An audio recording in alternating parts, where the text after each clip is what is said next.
चला आलेत का सर्वजण सर्वजण आले असतील तर पटकन पहिले या व्हिडिओला एक लाईक करा।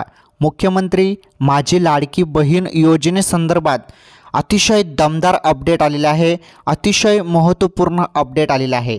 आता तुम्हाला सर्व काही तुमच्या ॲपवरती पाहायला मिळणार आहे। नारी शक्ती दूत ॲप हे जे ॲप आहे ह्या ॲपवरती तुम्हाला सर्व आता पाहायला मिळणार आहे। तर तुमचा फॉर्म हा पेंडिंग आहे, तुमचा फॉर्म हा रद्द करण्यात आलेला आहे का, किंवा तुमच्या फॉर्ममध्ये काही समस्या आहेत का, सर्व यादीप्रमाणे सर्व तुमच्या या ॲपमध्ये पाहायला मिळणार आहे। हे बघा, हे ॲप आहे नारी शक्ती दूत। हे ॲपवरती तुम्हाला सर्व काही पाहायला मिळणार आहे आणि यावरती नोटिफिकेशन आलेले आहेत, इन्फॉर्मेशन देण्यात आलेलं आहे। यावरती आता ॲपवरती इन्फॉर्मेशन देण्यात आलेलं आहे। तुमच्या फॉर्ममध्ये अनेक चेंजेस आता पाहायला मिळत आहेत। तर काय चेंजेस आहेत, काय नवीन यामध्ये इन्फॉर्मेशन देण्यात आलेलं आहे, सर्व काही सांगतो। व्हिडिओ नक्की शेवटपर्यंत पूर्ण बघा। सर्वांनी या व्हिडिओला एक लाईक करा, पटापट लाईक करायचं आहे। तुम्ही जरी चॅनलवर नवीन असाल तर आपलं चॅनल पण नक्की सबस्क्राईब करा। चला काय माहिती आहे आपण सर्व काही आता जाणून घेऊया। बघा, तुम्हाला काय करायचं आहे, पहिले ॲपवरती यायचं आहे। तर ॲपवरती आल्यावर बघा, यापूर्वी केलेले अर्ज यावरती क्लिक करायचं आहे। यापूर्वी केलेले अर्ज यावरती क्लिक करायचे आहे। तुम्ही जेवढे पण अर्ज भरलेले आहेत ते अर्ज तुम्हाला इथे पाहायला मिळतील। ओके, आणि बघा इथे तुम्हाला सर्व माहिती, तुमचं नाव वगैरे सर्व इथे, मोबाईल नंबर सर्व पाहायला मिळणार आहेत। आणि ते स्टेटसचा ऑप्शन आता आलेला आहे। स्टेटसच्या ऑप्शनवरती बघा काय म्हटलं आहे, पेंडिंग, म्हणजे हा फॉर्म पेंडिंग आहे। पेंडिंग आहे मग अजून यावरती काय उपाय आहे, हा पेंडिंगच राहणार आहे का, पुढे कोणती इथे अप्रूव्हल भेटणार आहे की नाही, आणि याचं स्टेटस बदलणार आहे का, हे सर्व गोष्टी तुम्हाला पुढे समजणार आहेत।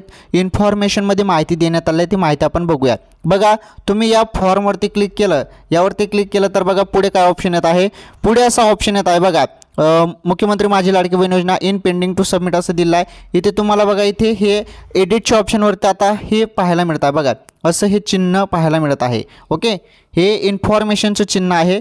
यावरती आपण जरी क्लिक केलं, यावरती जर आपण टच केल्यानंतर बघा आता पुढे काय माहिती येत आहे। यावरती टच केल्यानंतर बघा पुढे काय माहिती समोर येत आहे, ती माहिती बघणे खूप गरजेचे आहे। बघा, इन्फॉर्मेशन आलेलं आहे, इन्फॉर्मेशन आलेलं आहे, आणि हीच ती इन्फॉर्मेशन आहे जी सर्व माता बहिणींसाठी महत्त्वाची आहे। ज्यांनी या योजनेसाठी फॉर्म भरलेला आहे त्यांच्यासाठी ही माहिती खूपच महत्त्वाची आहे। त्यामुळे इथून शेवटपर्यंत हा व्हिडिओ बघा, कारण ही माहिती कामाची आहे। बघा इथे पेंडिंग टू सबमिट असं ऑप्शन तुम्हाला पाहायला मिळणार आहे तिथे। हे बघा, पेंडिंग टू सबमिट याचा अर्थ काय आहे आणि तुमचं फॉर्म कशा पद्धतीने बदलत जाणार आहे त्याबद्दल माहिती आहे। इन पेंडिंग टू सबमिट म्हणजे याचं प्रलंबित ते सबमिट केलेलं आहे, म्हणजे ज्यांचा फॉर्म पेंडिंग टू सबमिट दाखवत आहेत त्याचा अर्थ काय आहे समजून घ्या। सर्व अर्थ इथे देण्यात आलेला आहे। चला आपण एक एक माहिती आता बघूया।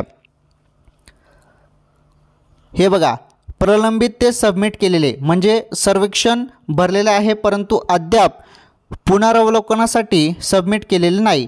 अंतिम सबमिशनसाठी हे अद्याप प्रलंबित स्थितीत आहे। म्हणजे इन पेंडिंग टू सबमिट जरी दाखवत असेल तर तुमचा अर्ज काय आहे की तुमचा अद्याप जो आहे पुनरावलोकनासाठी सबमिट केलेलं नाही, म्हणजे तुमचं पूर्णपणे सबमिट झालेलं नाही। वरती जे डॉक्युमेंट्स आहेत तुमचे चेक होत आहेत, असा याचा पहिला अर्थ आहे। त्यानंतर बघा, जरी तुमच्या फॉर्मवरती पेंडिंग टू सबमिट दाखवत असेल तर तुमचा फॉर्म अजून चेक करण्याचा बाकी आहे, तो चेक होणार आहे। ओके, त्यानंतर जरी तुमच्या फॉर्मवरती स्टेटसच्या जागी, पेंडिंगच्या जागी जरी अप्रूव्ड असं नाव असेल, अप्रूव्ह जरी केलं असेल तर तो मंजूर झालेला आहे, म्हणजे तुम्हाला काहीच टेन्शनची गरज नाही। जरी असं अप्रूव्हल जरी तिथे म्हटलेलं असेल तर मग मंजूर झालेला आहे, म्हणजे त्याचा अर्थ काय आहे ते बघून घेऊ आपण। अप्रूव्ड जर दिलेला आहे, अप्रूव्ह म्हटलेलं आहे तर बघा मंजूर, सर्वेक्षण पुनरावलोकन करून स्वीकारले गेले आहे। बघा, म्हणजे तुमचा फॉर्म हा स्वीकारला गेलेला आहे।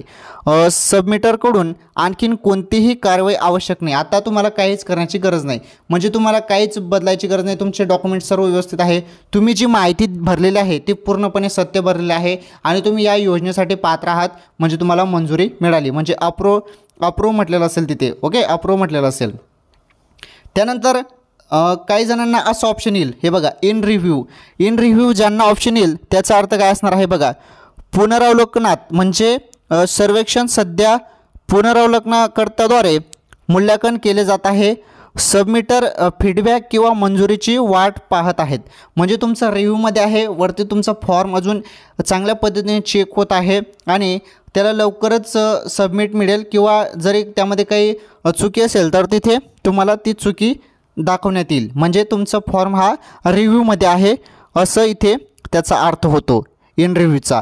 म्हणजे जरी इन रिव्ह्यू जरी म्हटलं असेल तर तुमचा फॉर्म रिव्ह्यूमध्ये आहे, म्हणजे ते रिव्ह्यू करत आहेत. आलं लक्षात? म्हणजे पूर्ण पाहत आहेत असा ऑप्शन पण काही जणांना येऊ शकतो इन रिव्ह्यू. म्हणजे आता हे यायला सुरुवात झाली आहे. आता इन पेंडिंग दाखवत आहेत. बाकीच्यांचा ऑप्शन आला असेल, रिव्ह्यू आला असेल तर ते तुम्ही काय करा, तुमचं जे ॲप आहे नारी शक्ती दूत ॲप हे प्ले स्टोरवरून अपडेट करा. अपडेट केल्यानंतर जी माहिती तुम्हाला मी सांगत आहे तशा पद्धतीने चेक करा आणि तुम्हाला तिथे पेंडिंग दाखवत आहे की इन रिव्ह्यू दाखवत आहे ते बघा आणि ते मला कमेंट्समध्ये सांगा. त्यानंतर डायरेक्टली रिजेक्ट पण ऑप्शन काही जणांना येऊ शकतो. काही जणांना रिजेक्ट ऑप्शन येणार आहे म्हणजे नकारले, म्हणजे तुमचा फॉर्म हा नकारला. ओके, म्हणजे काय असणार आहे त्याचा अर्थ बघा, सर्वेक्षण पुनरावलोकन करून स्वीकारले गेले नाही, हे पुन्हा सबमिट केले जाऊ शकत नाही. बघा, तुमचा जो फॉर्म आहे तो नकारलेला आहे, तो पुन्हा सबमिट केला जाऊ शकत नाही. आणखीन कोणतीही कारवाई आवश्यक नाही. म्हणजे पूर्णपणे जरी चुकीची माहिती असेल त्यामध्ये, जरी तुम्ही त्या योजनेसाठी पात्रच नाहीत तर मग तुमचा फॉर्म हा डायरेक्टली नकारला जाणार आहे, रिजेक्ट होणार आहे, डायरेक्टली रिजेक्ट केला जाणार आहे आणि तुम्ही या योजनेपासून दूर पडणार आहात. म्हणजे तुम्हाला या योजनेचा लाभ मिळणार नाही असं नकारलेले ऑप्शन येणार आहे. म्हणजे हे बघा इंग्लिशमध्ये येईल ते रिजेक्ट नाव येईल. ओके, त्यानंतर बघा, त्यानंतर इथे म्हटलेलं आहे disapprove can edit and resubmit. म्हणजे काय याचा अर्थ की अस्वीकृत संपादित करून पुन्हा सबमिट करू शकता. म्हणजे अस्वीकृत झालेलं आहे, संपादित करून पुन्हा ते सबमिट करू शकता. म्हणजे तिथे तुम्हाला ऑप्शन मिळणार आहे, चेंजेस काही ऑप्शन येणार आहे की यामध्ये बदल करावा. आणि बघा तिथे माहितीच दिली आहे त्यांनी की सर्वेक्षण पुनरावलोकन करून स्वीकारले गेले नाही, म्हणजे तुमचा फॉर्म हा स्वीकारला गेला नाही, परंतु सबमिटरला बदल करून पुन्हा सबमिट करायचा पर्याय करा. म्हणजे तिथे तुम्हाला एक ऑप्शन येईल, एडिटचं ऑप्शन तुम्हाला पाहायला मिळू शकतो अजून. म्हणजे बदल जरी त्यांना करून घ्यायचं मग ते तुम्हाला एडिटचं ऑप्शन पुन्हा देतील. त्यामध्ये जी तुमची काही चूक असेल तर तिथे रेड ऑप्शन येणार आहे. जर सपोज तुम्ही एखादं डॉक्युमेंट्स अपलोड केलं आहे, तिथे वरती रेड ऑप्शन येईल की हे डॉक्युमेंट चुकीचं आहे, हे व्यवस्थितपणे भरा किंवा हे बदलून दुसरं टाका असं तिथे सांगितलं जाणार आहे. म्हणजे तुम्हाला तिथे बदलचा पर्याय दिला जाणार आहे. बघा, अशा पद्धतीने ही सर्वात महत्त्वाची इन्फॉर्मेशन आलेली आहे आणि सर्व तुम्हाला यादीच्या पहिलेच तुम्हाला सर्व गोष्टी पाहायला मिळणार आहे. म्हणजे तुमचा फॉर्म अप्रूव्ह झालेला आहे का, रिजेक्ट झालेला आहे का, की रिव्ह्यूमध्ये आहे की एडिट करावं लागणार आहे, रिसबमिट करावं लागणार आहे. सर्व टोटल गोष्टी ज्या आहेत तुम्हाला तुमच्या ॲपवरती जाता पाहायला मिळणार आहे. हे बघा इथे तुम्ही जे एडिटचं ऑप्शन आहे तिथे आता तुम्ही काय करा, ॲप अपडेट करा. ॲप अपडेट केल्यानंतर तुम्हाला हे इन्फॉर्मेशनचं बटन पाहायला मिळतं आहे, त्यावरती क्लिक करा आणि ही माहिती वाचू शकता. आणि महत्त्वाचं म्हणजे तुम्ही यापूर्वी केलेल्या अर्जावरती जरी क्लिक केलं, हे बघा यापूर्वी केलेला अर्ज तुम्हाला इथे स्टेटसचं ऑप्शन आलेला आहे. आता स्टेटस पेंडिंग आहे का रिव्ह्यू आहे का तुमचा रिजेक्ट झालेला आहे, हे गोष्टी तुम्ही बघा. रिजेक्ट तुमचा फॉर्म झाला असेल तर ते काय करायचं त्याबद्दल पण तुम्हाला सांगणार आहे. पहिले चेक करा तुमचा फॉर्म रिजेक्ट झालेला आहे का, की तुमचा फॉर्म रिव्ह्यूमध्ये आहे, की एडिटचं ऑप्शन दिलं आहे, की पेंडिंग आहे. जे काही असेल तुम्ही हे मला कमेंट्समध्ये सांगू शकता. मी नक्कीच तुम्हाला मदत करेल की तुमचा रिजेक्ट पण झाला असेल तरी पण मी तुम्हाला मदत करण्याचा प्रयत्न करणार आहे. आता फक्त तुम्ही एक काम करा, मी जी माहिती तुम्हाला सांगता ही माहिती माझ्यासाठी नाही तुमच्यासाठी आहे. तर बघा लक्षपूर्वक ऐका, काय करा, प्ले स्टोअरवरती जा. सर्वांनी प्ले स्टोअरवरती जायचं आहे. हा व्हिडिओ संपल्यानंतर काय करायचं आहे, प्ले स्टोअरवरती जायचं आहे. प्ले स्टोअरवरती गेल्यानंतर तुम्हाला काय करायचं आहे, नारी शक्ती दूत ॲप सर्च करा, ते अपडेट करा. अपडेट केल्यानंतर तुम्हाला डायरेक्टली ॲपमध्ये यायचं आहे आणि इथे बघा यापूर्वी केलेले अर्ज यावरती क्लिक करायचं आहे. क्लिक केल्यानंतर तुम्हाला इथे तुमचा फॉर्म जो भरलेला आहे तिथे स्टेटस बघायचं आहे आणि स्टेटसमध्ये पेंडिंग आहे की रिव्ह्यूमध्ये आहे की रिजेक्ट झालेला आहे ते बघा आणि मला कमेंट्समध्ये सांगा. मग तुम्हाला यादी बघण्याची गरज नाही, तुम्हाला ॲपवरती सर्व समजून जात आहे. बघा यादी बघण्याची गरज नाही, यादीप्रमाणेच हे डायरेक्ट ॲपवरती दिलं आहे. यादीच आहे ही समजून घ्या. यादीच तुम्हाला ॲपवरती देऊन दिलं आहे की तुमचा फॉर्म अप्रूव्ह झालेला आहे की रिजेक्ट झालेला आहे. म्हणजे बघा यादीमध्ये तुम्ही बघाल की आपला फॉर्म सक्सेस झालेला का नाही, आणि ॲपवरती पण बघितलं तर तेच दाखवणार आहे रिजेक्ट झाला की अप्रूव्ह झाला. जरी ते अप्रूव्ह असेल तर त्यांचा फॉर्म सक्सेसफुली सबमिट झालेला आहे, त्यांना काहीच करण्याची गरज नाही, त्यांचं टेन्शन मिटलं. जरी अप्रूव्ड म्हटलेलं असेल तर. पेंडिंग म्हटलेलं असेल तर अजून प्रोसेस चालू आहे, काम चालू आहे, ते चेक करत आहे वरती. रिव्ह्यू म्हटलेलं असेल तर ती सेम प्रोसेस आहे, वरती चेक करत आहेत.